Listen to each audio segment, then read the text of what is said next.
let's redo this Dollar Tree Shamrock sign and with a little country flair.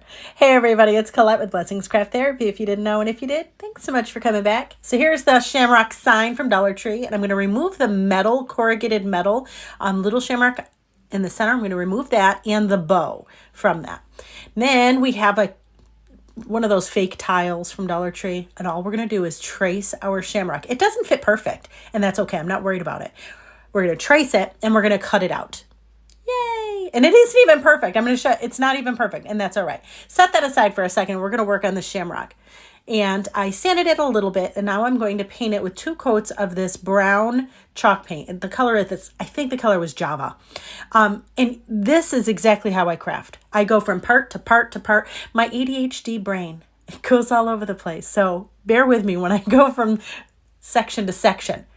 All right, so then once it's all dry, I sanded it a little bit, but then I have this metallic chalk paint I got from Joann's. It's gold, and I just kind of brush some of it on.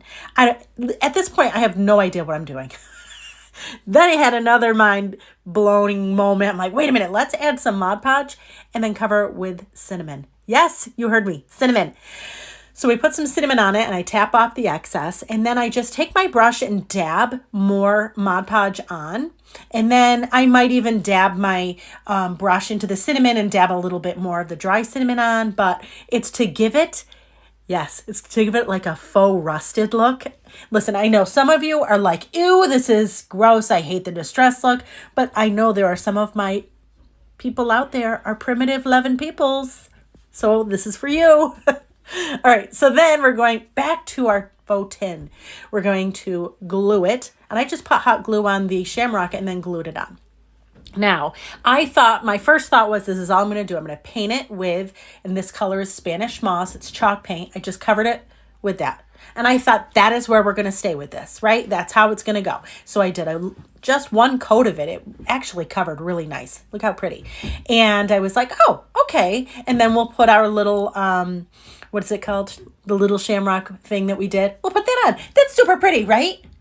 Then I thought, I can't stop there. Yeah, I never can. It's fine.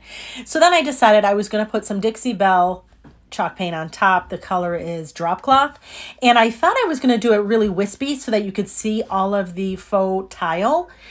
And so I put that on, and then I was like, you know what? I'm not done yet. Like, I didn't think it looked right. So I actually painted it more heavily with the chalk paint. And then once that dried, I added some wax and then distressed it. And I thought, okay, I am for sure done now. I glue on the little Shamrock, and then I said, you know what? I'm not done. I took some more of that Spanish moss and I put it on a sponge, and I'm just sponging it on like I would with the wax. And now it's got this green tint to it. And I am so happy that I kept going further. Now, this method doesn't always work, but, and then I put a raffia bow on it and put a little hanger on it. But this method doesn't always work. But in this case, I think it did. I really feel like it helped me stretch, and it helped me move into the next level of, I don't know, creativity, whatever. Anyways, look at how pretty it is though. I mean, come on, that looks really cool. Anyways, friends, thank you so much for watching, and I hope this inspires you.